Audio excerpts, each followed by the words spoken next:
Oi pessoal, tudo bem com vocês? Meu nome é Tatiana Yokoya, eu sou professora na Faculdade de Educação da Universidade de Brasília.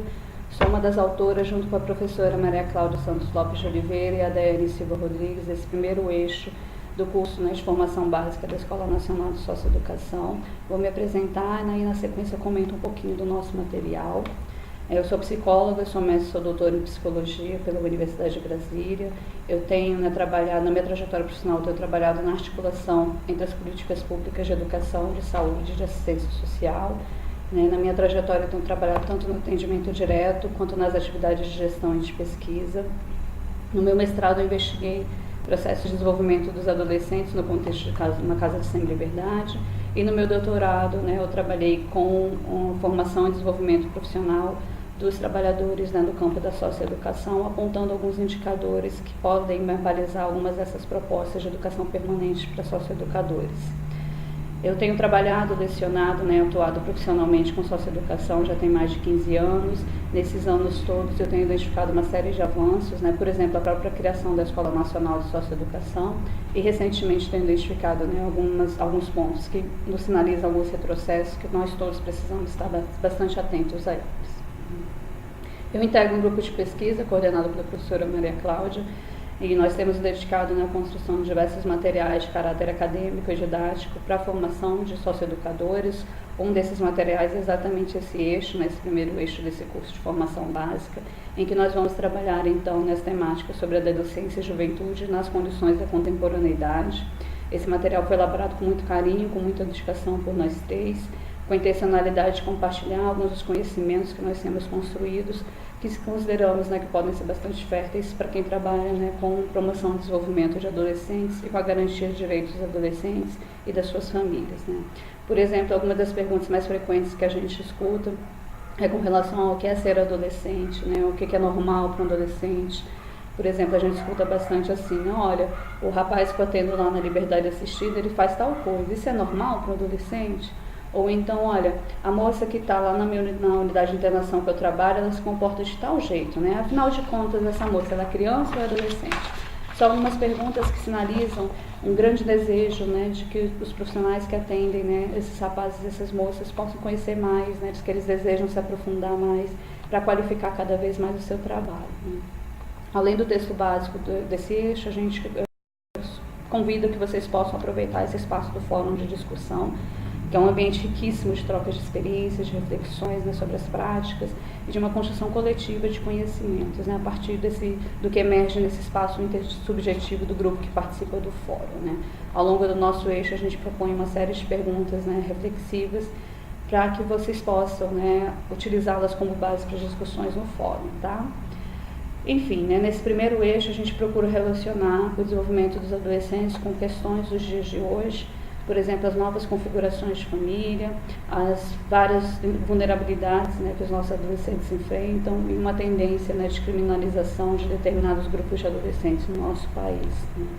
Na nossa sociedade, a gente identifica que predomina ainda hoje representações muito negativas sobre os nossos adolescentes, que todo adolescente é rebelde, que ele é irresponsável, que é um aborrecente. Nós gostaríamos de propor diversos questionamentos dessas visões, de modo que o profissional da socioeducação possa atuar com conhecimentos para além desses mitos do senso comum. Para isso, a gente apresenta diversas perspectivas para se compreender a adolescência. Por exemplo, uma perspectiva mais cronológica, etária, que passa a balizar ações de diversas políticas públicas, por exemplo, classificação indicativa de um filme, de um jogo. A gente também coloca uma perspectiva pautada em critérios sociais, por exemplo, quando o adolescente consegue seu primeiro emprego, quando o jovem consegue sair da casa dos seus pais, por exemplo. A gente também apresenta as perspectivas que consideram a adolescência como uma fase típica de desenvolvimento e criticamos que, em geral, essas perspectivas buscam características universais que se aplicariam a todos os adolescentes. Em contraponto a essas perspectivas, a gente também apresenta a perspectiva de base sociocultural, que é, do nosso ponto de vista, uma perspectiva mais plural e mais complexa para a compreensão das diversas adolescências no nosso país. A gente costuma, inclusive, utilizar esse substantivo no plural, exatamente para marcar que não existe uma única possibilidade de ser adolescente. E a gente também enfatiza a grande importância da relação interpessoal estabelecida entre o socioeducador e o adolescente autor de ato infracional, porque compreendemos que são as mediações que são estabelecidas nessa relação pedagógica entre educador e adolescente que podem realmente, né, potencializar novas trajetórias de desenvolvimento para os nossos adolescentes, né, em contraponto à trajetória infracional presente até então no ciclo de vida desses nossos jovens. Né. Ao longo do eixo, a gente estimula que os cursistas também façam, né, um resgate histórico sobre a própria construção social do que é a adolescência, e discutimos, né, diversos aspectos da contemporaneidade que canalizam o desenvolvimento dos nossos adolescentes mais em determinada direção do que em outra. Por exemplo, a gente faz, né, uma série de discussões sobre os diversos arranjos, né, e dinâmicas das famílias na contemporaneidade. Uma pergunta que a gente sempre escuta, né? Olha, um adolescente cometeu tal infração, será que é porque ele foi criado só por uma tia, não tinha, por exemplo, o pai dentro de casa, né? Ele vive numa família supostamente desestruturada, né? Existe um grande mito ainda hoje de que o único arranjo familiar saudável seria o da família nuclear burguesa, né? Que é aquela família cuja estrutura básica seria do pai, da mãe e dos filhos, né? Morando na mesma casa, dos filhos biológicos, né? No entanto, a nossa sociedade tem mudado muito, as famílias brasileiras têm se transformado bastante, especialmente, né, por conta de diversos fatores, por exemplo, as transformações no mercado de trabalho, a instabilidade econômica, né, o aumento da expectativa de vida, a fragilização de vínculos comunitários, né, as novas tecnologias de comunicação, né, de informação. É muito mais frequente hoje em dia a gente identificar, né, famílias extensas, famílias adotivas, famílias reconstruídas, né, famílias interculturais. E a gente defende que é possível sim, né, encontrar dinâmicas familiares protetoras, educativas, independentemente desse arranjo, né, dos seus membros. Então a gente gostaria de estimular visões mais flexíveis, mais plurais sobre as diversas configurações de família no nosso país. Né? Continuando no eixo, a gente traz um panorama sobre o contexto socioeconômico das adolescências no nosso país. Por exemplo, hoje em dia nós temos mais de 20 milhões de adolescentes no Brasil. É importante a gente conhecer uma série desses dados, porque provavelmente, né, por conta, por exemplo, de fatores como a queda de natalidade, esse é um momento histórico em que nós temos uma quantidade, né, uma população, né, juvenil tamanha e que precisa realmente de que as políticas públicas garantam os seus direitos.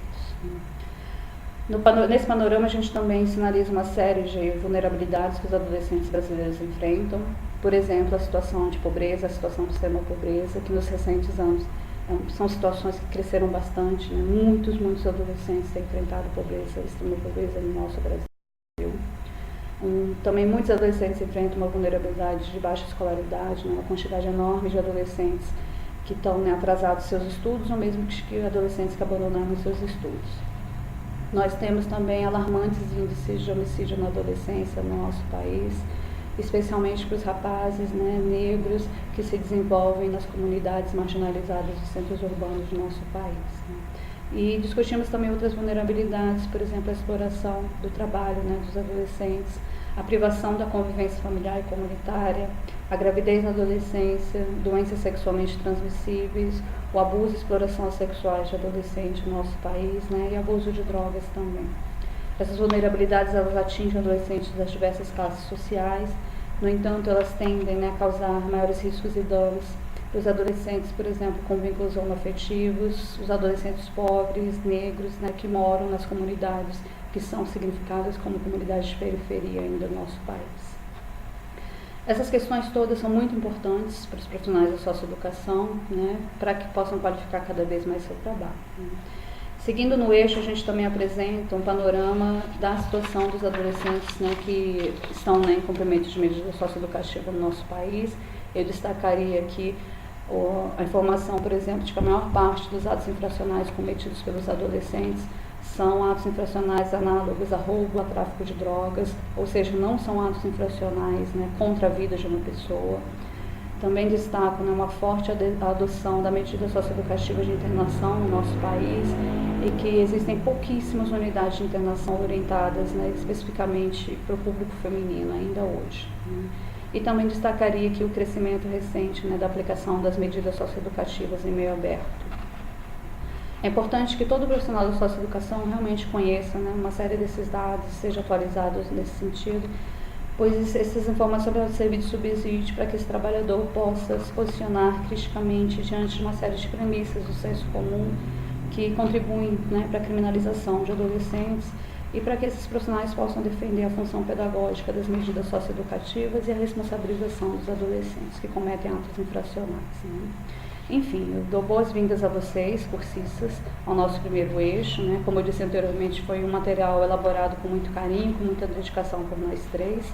Esperamos que esse material colabore, né, para que vocês conheçam mais as adolescências do nosso país, que vocês possam, né, refletir sobre as diversas possibilidades de família, sobre, né, uma compreensão mais sociocultural das adolescências, reflitam sobre uma série desses mitos e estereótipos negativos sobre adolescentes, sobre os processos de criminalização dos adolescentes no nosso país e, né, sobre os adolescentes que cometem atos infracionais, né.